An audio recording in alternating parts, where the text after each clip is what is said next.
Толкова стига, нали? Не знам, пробвай на майска ръка, ако трябва още ще сложим още. Направим салам, ще е полу, на топчета и ще режем. Али те сто върто. Да, силно, стискай. Бе, сега ще не се страхуе. Бах ти като гледам, става газно върто днес. Това върто, знаеш как смърди? Това нещо ще науби от мед. Не можем. Мачка, докато стане хомоген. Те съм чел по дебелите и консуати. Още си реже ръцете върто, мачка. Тръгна и канчето тръгна. Върто верно, че трябва да изреш от тука.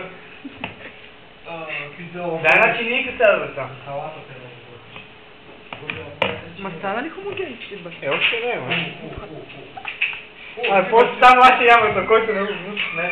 Ти да чисто мада ръцете вече мачка яко. Тук много малко стана.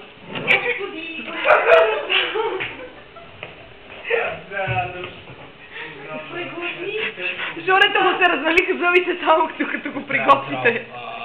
Ей, брато, разпочи го тека саламчето. По-дългичко, да. Супер стан.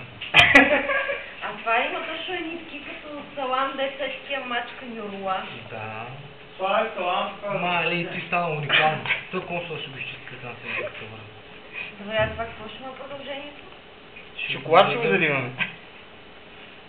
Брато, по-твърдо от това няма как да стане. Оле, не. Дали?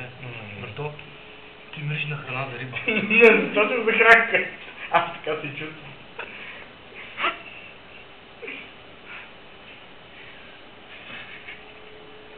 О, не!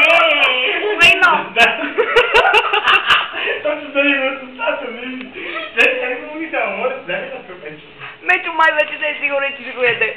О, просто ме чуля да се казва, по изненада Не, да се той ще пробва просто. Ти го чуя готов. Не, отива барата. Е, първото убере. Знаеш колко си мисля? Аз трябва да се бъркам в кефе, това. Дай още, Дай още.